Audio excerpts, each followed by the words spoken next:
ठेकेदार से कि मतलब कब बनवा रहे हैं, कितने दिन में कंप्लीट करें। वो हमेशा यही बताएंगे कि 2 महीने में, 1.5 महीने में मैं बनवा रहा हूँ। अभी कलेक्टर साहब मीटिंग ली थी, उसमें भी पूछा गया था, तो मैंने बताया था कि वो ठेकेदार बताए हैं कि रेजिडेंट नहीं है, घर नहीं, सुविधा नहीं है, तो अस्पताल भी ऐसे आधा पड़ा हुआ था, वैसे चल रहा है जी। उससे भी प्रभावित हो रही है सर? बिल्कुल प्रभावित हो रही है। ज़्यादा ज़रूरत होती है, हॉस्पिटल को भी डॉक्टर की ज़रूरत है और डॉक्टर को भी रहने की बहुत ज़रूरत है। और क्या समस्याएं आ रही हैं? ड्यूटी करने में बहुत दिक्कत हो रही है, जैसा कि मैं रीवा से आती हूँ, अप डाउन करती हूँ। मऊगंज में दम तोड़ता विकास, जिम्मेदारों ने बंद की आंखें। नमस्कार, आप देख रहे हैं अमर रिपब्लिक न्यूज। मैं हूं आपके साथ गुरी गरिवाल।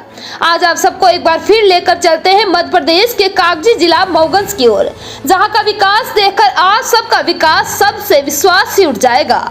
आज हम आप बात कर रहे हैं इस नवीन जिला मऊगंज में 2017 से निर्माणाधीन सिविल अस्पताल की। इस विकास को देखकर जिम्मेदारों की उदासीनता साफ दिखाई दे रही है। बड़े ही गर्व की बात है कि विधानसभा चुनाव के पहले इसी अधूरे निर्माणाधीन विकास को चुनाव में गिनाने के लिए मऊगंज विधायक प्रदीप पटेल लोकार्पण के लिए धरना तक बैठ चुके हैं, पर दुर्भाग्य है कि लोकार्पण के बाद सिविल अस्पताल का रास्ता ही भूल चुके हैं। तो वहीं दूसरी तरफ मऊगंज कलेक्टर अजय श्रीवास्तव स्वीकृत विकास कार्यों में तेजी के साथ काम पूरा करने के लिए एक समीक्षा बैठक कर रहे हैं, लेकिन कलेक्टर मऊगंज की समीक्षा बैठक का असर भी सिविल अस्पताल के निर्माणाधीन एजेंसियों पर नहीं दिख रहा। अधूरे अस्पताल और आवास के अभाव में चिकित्सीय व्यवस्था प्रभावित। सिविल अस्पताल में पदस्थ चिकित्सकों को आवास की सुविधा भी नहीं मिल पा रही है। परिणाम स्वरूप उन चिकित्सकों को चिकित्सीय व्यवस्था देने में कठिनाई हो रही है, जो कैंपस के बाहर आवास लेकर या दूर से आकर सेवा दे रहे हैं। खासकर उन महिला चिकित्सकों की जिनकी रात्रिकालीन में सेवा देनी पड़ती है और फिर सुबह ओपीडी में सेवा देनी पड़ती है। उन महिला चिकित्सकों के लिए आवास न होने से चिकित्सीय व्यवस्था समुचित रूप से नहीं हो पाती। आवास न होने से चिकित्सकों को मानसिक रूप से स्वस्थ न होने से मरीजों की देखरेख नहीं कर पाते। सिविल स्वास्थ्य विभाग कैंपस में चिकित्सकों को आवास मिलने से त्वरित सेवा देने में सुविधा होती है। इस दिशा में मुख्य चिकित्सा एवं स्वास्थ्य अधिकारी को ध्यान देने की आवश्यकता है। चिकित्सक स्वास्थ्य मानसिकता के साथ ही स्वस्थ सेवा तभी दे सकते हैं जब उन्हें समय पर भोजन, पानी, आराम करने की सुविधा व्यवस्था उपलब्ध हो।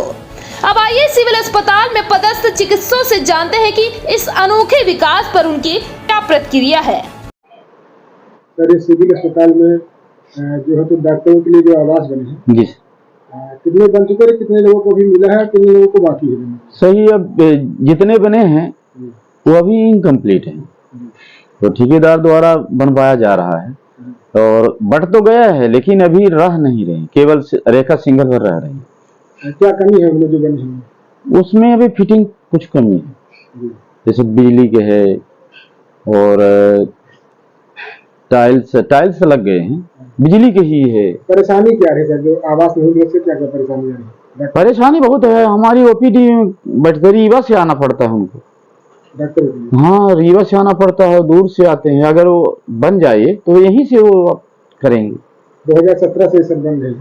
हाँ, जी। हॉस्पिटल के लिए क्या कहें? हॉस्पिटल में तो हमेशा अपन लोग कांटेक्ट में रहते हैं ठेकेदार से कि मतलब कब बनवा रहे हैं, कितने दिन में कंप्लीट करें। वो हमेशा यही बताएंगे कि 2 महीने में, 1.5 महीने में मैं बनवा रहा हूँ।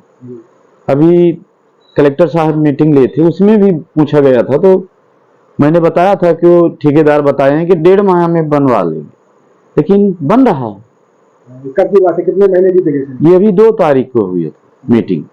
जी सर। तब से हमेशा वही 1.5 महीने का? हाँ, 1.5 माह 2 माह हमेशा बताते, लेकिन काम नहीं हो रहा। परेशानी आ रही है? परेशानी बहुत आ रही है सर।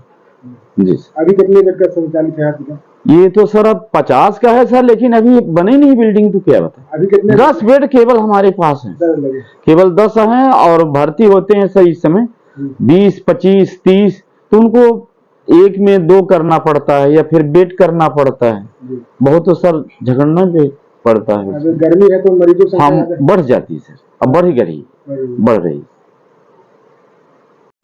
सर, यहाँ पर आवास की क्या व्यवस्था है यहाँ पर जो डॉक्टरों के लिए है उसमें? अभी तो आवास कमी है, डॉक्टर के हिसाब से कमी है जी।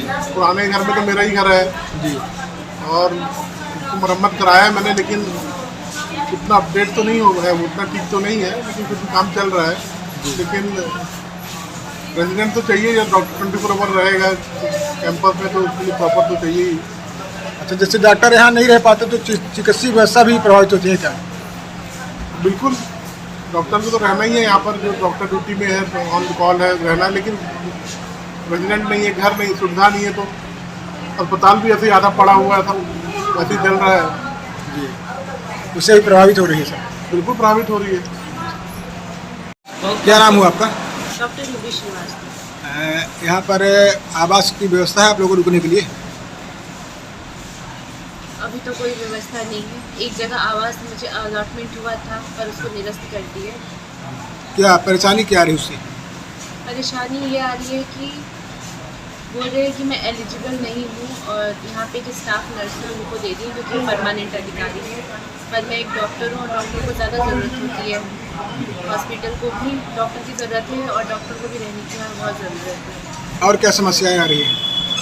ड्यूटी करने में बहुत दिक्कत हो रही है, जैसा कि मैं रीवा से आती हूँ, अप डाउन करती हूँ, जी, तो वहाँ से सुबह 6 बजे चलो तो 9 बजे यहाँ पहुँचते हैं। आजकल दोपहर में भी धूप बहुत रहती है, तो जाने में भी बहुत दिक्कत है, कार मुझे चलानी नहीं आती है, तो रहने में बहुत दिक्कत है, आने जाने में दिक्कत हो रही है।